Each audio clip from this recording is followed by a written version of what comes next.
दोस्तों, मैं मुनीर अजीज़ और उम्मीद है आप लोग खैरियत से होंगे। मेरा बताया हुआ काम आप लोगों ने ज़रूर किया होगा।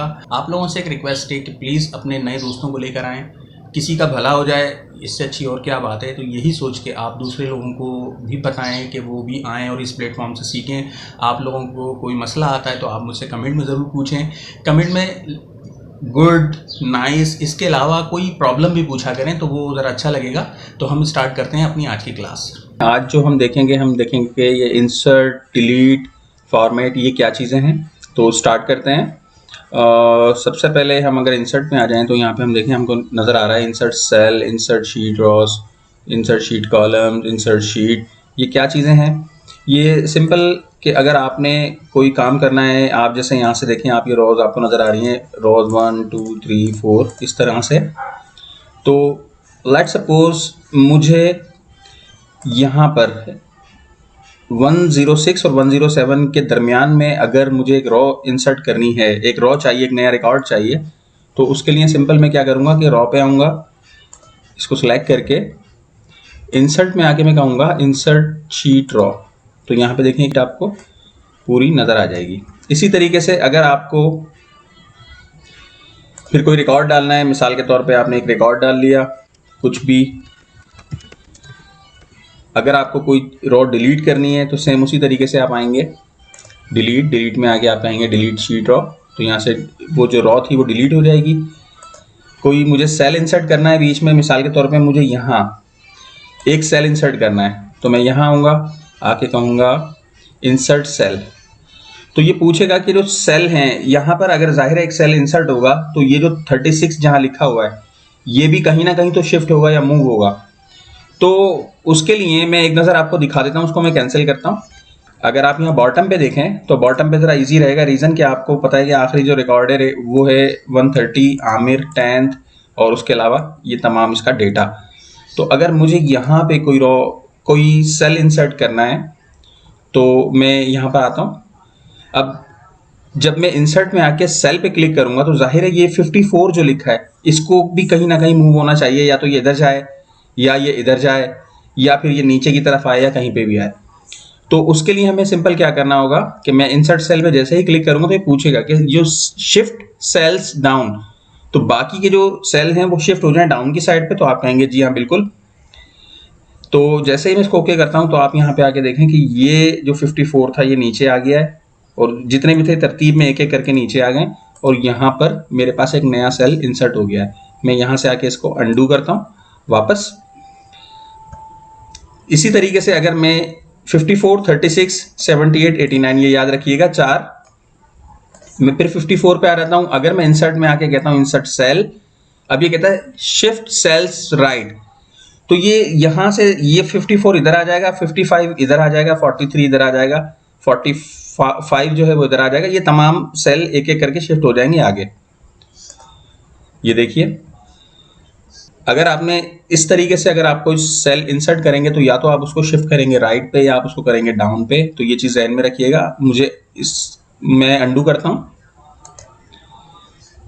तो ये था हमारा insert cell, insert sheets row, insert sheet column. तो सेम वही चीज़ है कि जिस कॉलम पे भी मैं होऊंगा, मैं ज़रा ऊपर ले आता हूँ। मिसाल के तौर पे मैं इस कॉलम पे हूँ और मैं यहाँ पर आके कहता हूँ कि इंसर्ट शीट कॉलम। तो मेरा कर्सर जो इस वक्त मौजूद है, आप ये देखें इस्लामियत वाले कॉलम पे मौजूद है। तो जैसे ही मैं क्लिक करूंगा इंसर्ट कॉलम पे तो एक कॉलम यहाँ पे ऐड हो जाएगा। इसी तरीके से रॉ इंसर्ट करनी है तो मैं अगर मिसाल के तौर पे 105 पर हूँ, यहाँ पे इंसर्ट शीट रॉ, तो यहाँ पे एक रॉ इंसर्ट हो गई। वही चीज़ मैं यहाँ से डिलीट कर सकता हूँ, डिलीट शीट रॉ। और ये कॉलम अगर मुझे डिलीट करना है तो मैं यहाँ से आके डिलीट शीट कॉलम। और यहाँ पे एक चीज़ और मैं नीचे लाके आपको फिर दिखाता हूँ कि अगर मैं यहाँ पे आके कहता हूँ इसको इंसर्ट सेल और मैं इसको कर देता हूँ शिफ्ट सेल डाउन, तो ये देखें ये डाउन हो गया। अब अगर इस सेल को मैं डिलीट करता हूँ तो ये पूछेगा क्या कि बाकी जो सेल हैं वो ऊपर की तरफ शिफ्ट हो, यानी शिफ्ट अप या शिफ्ट लेफ्ट। क्योंकि ये राइट पे अगर हम जब इंसर्ट करते हैं तो ये राइट पे शिफ्ट होता है या फिर डाउन पे होता है। तो बिल्कुल इसका अपोजिट करता है जब आप डिलीट करते हैं कि जो बॉटम वाला है वो टॉप पर आ जाए और जो हमने राइट पे किया था वो लेफ्ट पर आ जाए। तो जाहिर है ये नीचे की साइड पर है, मैं इसको कहता हूँ शिफ्ट सेल अप। तो ये जितने भी नीचे वाले सेल होंगे सब खिसक के ऊपर आ जाएंगे और ये वाला सेल मेरा जो एम्प्टी है ये डिलीट हो जाएगा। ये देखें आप, तो ये बहुत छोटी सी चीज़ है मगर पता होना चाहिए। और मेरा ख्याल है इसमें सारी चीज़ें हो गई हैं। अच्छा, फिर ये आ गई इंसर्ट शीट। तो ये शीट क्या है? शीट बेसिकली ये है कि आप यहाँ पे देखें, आपको ये नज़र आ रहा है शीट 1। यहाँ पे एक आपको प्लस का साइन नज़र आ रहा है, एक बटन है, इसको अगर आप क्लिक करेंगे तो यहाँ पे शीट 2 आ गई। इंसर्ट में आके आप कहते हैं इंसर्ट शीट, तो फिर यहाँ पे शीट नंबर 3 आ गई। एक ही बात है, इंसर्ट शीट 4। फिर इसी तरीके से डिलीट शीट, ये डिलीट हो गई। जो सिलेक्टेड शीट होगी वो आपकी डिलीट हो जाएगी, डिलीट शीट, और यहाँ से आके ये डिलीट शीट। तो यहाँ से आप इस तरह से बटन दबा के भी इसको ऐड कर सकते हैं और यहाँ से राइट क्लिक करके भी इसको आप डिलीट कर सकते हैं। यहाँ से इस तरह से इस पर राइट क्लिक करेंगे, डिलीट कर देंगे। यहाँ से आके भी आप डिलीट करेंगे तो भी एक ही बात है। उम्मीद है कि ये बहुत इजी सी चीज़ें समझ में आ गई होगी। उसके बाद अगर हम आ जाएं तो मेरा ख्याल है कि ये सारी चीज़ें हो गई हैं। फिर आ जाते हैं फॉर्मेट क्या चीज़ है? सेल के साइज, विजिबिलिटी, ऑर्गेनाइज शीट और प्रोटेक्शन, ये 4 इसमें कैटेगरीज दी हुई है फॉर्मेट के विभिन्न। अच्छा, करना क्या है कि अगर हम आते हैं मिसाल के तौर पे रॉ हाइट क्या है? अगर आप यहाँ पे देखें, ये जितनी भी रॉज हैं, ये रॉ, ये वाली रॉ, ये सब सेम हाइट की हैं, जबकि ये वाली जो रॉ है ये थोड़ी सी हाइट इसकी ज़्यादा है इस वाली रॉ के मुकाबले में या बाकी रॉस के मुकाबले में। तो ये हम किस तरह से करते हैं? हम मैनुअली कर रहे होते हैं कि हम यहाँ से इसको, जैसे ये वाली जो हेडिंग्स है मैं इसको करके दिखाता हूँ।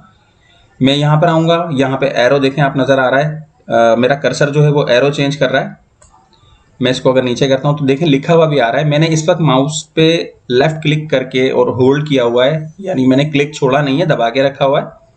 और मैं इसको जितना भी अप एंड डाउन करूँगा तो ये उसकी हाइट बढ़ाता रहेगा। ये देखें, सेम चीज़ अगर आप यहाँ फॉर्मेट से करना चाहते हैं तो वो भी हो जाएगा। जैसे ये रॉ की हाइट है, इस वक्त मैं क्लिक करूँगा तो मुझे बता देगा 88 पिक्सल्स और 66 इसकी हाइट है। फॉर्मेट में आते हैं, रॉ हाइट 66 है, मैं इसको कह देता हूँ 20, और इसको मैं जैसे ही ओके करूँगा तो ये देखें वापस उतने साइज में आ गई जो मैंने दिया था। इस वाली पे आते हैं, यहाँ पर आके मैं कहता हूँ उसको रॉ की हाइट, यहाँ पे देखें 23.25 इसकी इस वक्त हाइट है, मैं इसको कर देता हूँ 30। ओके करूँगा तो देखें हाइट इसकी बढ़ गई। इसको अंडू करते हैं, थोड़ी सी हाइट ज़्यादा बढ़ाते हैं ताकि फ़र्क वाज़े तौर पे आपको समझ में आए। रॉ हाइट मैं यहाँ पे कह देता हूँ इसको 70। अब ये देखिएगा, जैसे मैंने ओके किया तो ये यहाँ पर इस तरह से आ गया। फिर इसी रॉ पे रहते हुए मैं इसको वापस अगर करना चाहूँ तो मैं 23 या 24 जो भी मैं चाहता हूँ वो मैंने कर दिया, तो ये इस तरह से आ जाएगा। तो ये चीज़ें यहाँ से भी हो जाती हैं और ये चीज़ें यहाँ से भी हो जाती हैं। सेम चीज़ कॉलम का भी यही है। पहले हम रॉ को ही चेक कर लेते हैं। फिर ये लिखा है ऑटो फिट रॉ हाइट।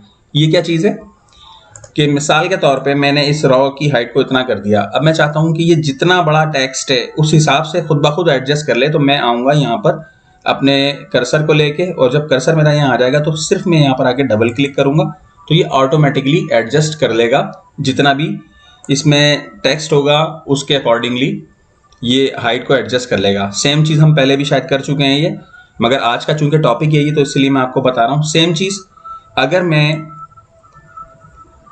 मेरा कॉलम है, कॉलम पर आता हूँ, यहाँ पे देखें कॉलम की विड्थ लिखी हुई है। मैं किसी भी कॉलम पर आ जाऊँ, मैं क्लास वाले कॉलम पर आता हूँ, आके मैं कहता हूँ फॉर्मेट में आके कहता हूँ कॉलम की विड्थ इस वक्त है 8.43, मैं कह देता हूँ इसको 20 फॉर एग्जाम्पल। तो ये देखें ये 20 हो गया। मैं यहाँ पर आता हूँ ऑटो फिट कॉलम विड्थ, तो ये ऑटोमेटिकली जितना भी इसमें टेक्स्ट होगा उसके अकॉर्डिंगली ये एक्स्ट्रा स्पेस को ख़त्म कर देगा। ये देखें, और इसको हम अपने हिसाब से भी एडजस्ट कर सकते हैं। सेम चीज़ यहाँ पर भी इसी तरह से करेंगे। Format auto fit column width, तो यहाँ पे देखें ऑटो फिट कर दिया इसने नीचे तक। तो जो सारी चीज़ें मैं यहाँ से भी कर सकता हूँ, डबल क्लिक किया, वही सारी चीज़ें मैं यहाँ से भी कर सकता हूँ। तो इसके अंदर कोई ऐसी नई चीज़ नहीं है। डिफ़ॉल्ट विड्थ भी हो सकती है। स्टैंडर्ड कॉलम विड्थ, अगर मैं कोई भी कॉलम इसमें बना रहा हूँ या जो भी कुछ है, उसकी स्टैंडर्ड कॉलम विड्थ अगर हो 25, तो तमाम के तमाम कॉलम जो होंगे उसकी जो स्टैंडर्ड विड्थ होगी वो कितनी हो जाएगी, 25। और उसके अकॉर्डिंगली फिर जो हम इसमें एडजस्ट कर सकेंगे वो हम कर लेंगे। जैसे डबल क्लिक करता हूँ तो यहाँ पे ये आ गया, और इस तरीके से सबको मैं एडजस्ट कर लेता हूँ। तो चूंकि हमने इसको चेक करने के लिए किया था, तो हम यहाँ से इसको अंडू कर लेते हैं। ये वापस अपनी उसी हालत में आ गया। फिर आ जाती है विजिबिलिटी। तो विजिबिलिटी बेसिकली क्या है कि किसी भी रॉ को, किसी भी कॉलम को या किसी भी शीट को अगर आपने हाइड करना है या ना हाइड करना है, मिसाल के तौर पे मैं ये चाहता हूँ कि यहाँ पे एक स्टेटस है फेल और पास। मैं चाहता हूँ कि जी स्टेटस जो है वो किसी को नज़र ना आए, तो मैं इस कॉलम पे क्लिक करूँगा। यहाँ पर आके मैं इसको क्या देता हूँ, हाइड कॉलम। तो ये देखें कॉलम जो है वो हाइड हो गया मेरा। सेम चीज़ मैं यहाँ आता हूँ और आके इसको मैं कहता हूँ अनहाइड कॉलम, तो ये अनहाइड कॉलम हो गया। इसी तरीके से अगर कोई रॉ है, मिसाल के तौर पर ये 110, मैं चाहता हूँ कि ये वाली रॉ जो है ये पूरी मेरी हाइड हो जाए, तो इसको भी हम इसी तरह से करेंगे। यहाँ पर आएंगे, हम कहेंगे इसको हाइड रॉ। तो ये रॉ हाइड हो गई मेरी। ये देखें यहाँ पे 109 के बाद 111, यानी 109 और 111। इसको अनहाइड करने के लिए वही सेम प्रोसेस, यहाँ पर आएंगे, हाइड एंड हाइड में आए, यहाँ पे आपने कहा अनहाइड रॉ। तो इसी तरीके से ये रॉ देखें अनहाइड हो गई। आप सेम चीज़ hide unhide, unhide row, unhide column, ये सारी चीज़ें थी। शीट को अगर हाइड करना है, अभी चूंकि एक ही शीट है तो यहाँ पे हम एक शीट बढ़ा लेते हैं, और शीट बढ़ाने के बाद हम यहाँ पर आके इसको कहते हैं हाइड अनहाइड, हाइड शीट। तो वो शीट हाइड हो गई। अगर मैं इसको अनहाइड करना चाहता हूँ तो मैं यहाँ पे आके कहूँगा अनहाइड शीट। तो ये पूछ रहा है कि अनहाइड शीट कौन सी, चूंकि इसमें 2 ही थी। अगर आपके पास 2 से ज़्यादा हैं, आप किसी एक पर्टिकुलर को हाइड करना चाहते हैं, या अगर आपने एक से ज़्यादा शीट्स हाइड की हुई हैं और आप उसमें से किसी एक को अनहाइड करना चाहते हैं, तो आप उसको सिलेक्ट करेंगे और ओके जब करेंगे तो वो शीट यहाँ पे वापस आ जाएगी। इस शीट को रीनेम भी कर सकते हैं आप, वो भी हम देखेंगे अभी। बल्कि देखें यहाँ पे आ गया है कि रीनेम शीट। अब जैसे मेरी ये शीट है, ये है रिजल्ट्स, तो मैं इसका नाम अगर रिजल्ट रखना चाहूँ तो इसका एक तरीका ये है कि मैं यहाँ पर आता हूँ, आके कहता हूँ जनाब रीनेम शीट। तो यहाँ पे देखें ये इसने इसको सेलेक्ट कर लिया। मैं लिख देता हूँ एनुअल रिजल्ट। दूसरा इसका एक तरीका ये है कि जैसे अगर आप चाहते हैं इसको यहाँ पे डायरेक्ट रीनेम करना, तो आप यहाँ पर इस पर डबल क्लिक करके आप इसको लिख सकते हैं। मिसाल के तौर पे मैंने लिखा चेक, तो देखें ये हो गया। राइट क्लिक करके रीनेम, ये भी एक तरीका है। आप यहाँ पे लिख सकते हैं अटेंडेंस, तो इस तरह से अटेंडेंस हो गया। ये काम यहाँ से भी हो सकता है, ये काम यहाँ से भी हो सकता है। तो तरीके बहुत हैं, लोग अपने अपने तरीके यूज़ कर रहे होते हैं। असल चीज़ बस यही है कि हमें पता हो कि किस तरह से काम होना है। फिर ये रीनेम शीट के बाद मूव और कॉपी शीट। मिसाल के तौर पे मैं चाहता हूँ कि मेरी एनुअल रिजल्ट की एक शीट है, इसकी एक कॉपी भी हो, तो मैं यहाँ आऊँगा, मूव और कॉपी। तो मैं जब आऊँगा तो ये पूछेगा कि एनुअल रिजल्ट की एक कॉपी क्रिएट करनी है, तो मैं इस पे क्रिएट ए कॉपी पे चेक लगाऊंगा, ओके करूँगा। तो यहाँ पे देखें एनुअल रिजल्ट की एक ये आ गई, और एक एनुअल रिजल्ट 2 के नाम से एक और कॉपी इसने क्रिएट कर दी। सेम चीज़ अगर आपने डिलीट करनी है शीट, तो डिलीट करने के लिए वही तरीका कि आप डिलीट में आएंगे, डिलीट में आके आप कहेंगे डिलीट शीट। जिस शीट पे आप होंगे वो शीट डिलीट हो जाएगी। तो ये थी आज की क्लास। उम्मीद है आप लोगों को अच्छा लगा होगा। इसकी प्रैक्टिस कीजिए। कोई प्रॉब्लम आती है आप मुझसे पूछें और कमेंट करें। कहीं पे मुझसे शेयर कर सकते हैं आप, व्हाट्सएप पे शेयर कर सकते हैं आप, फेसबुक पे कोई ग्रुप बना सकते हैं आप, ड्रॉपबॉक्स पे शेयर कर सकते हैं। तो अपने काम को भी शेयर कीजिए। इंशाल्लाह हम बहुत जल्द अपनी अगली वीडियो में फिर हाजिर होंगे। तब तक के लिए अल्लाह हाफ़िज़।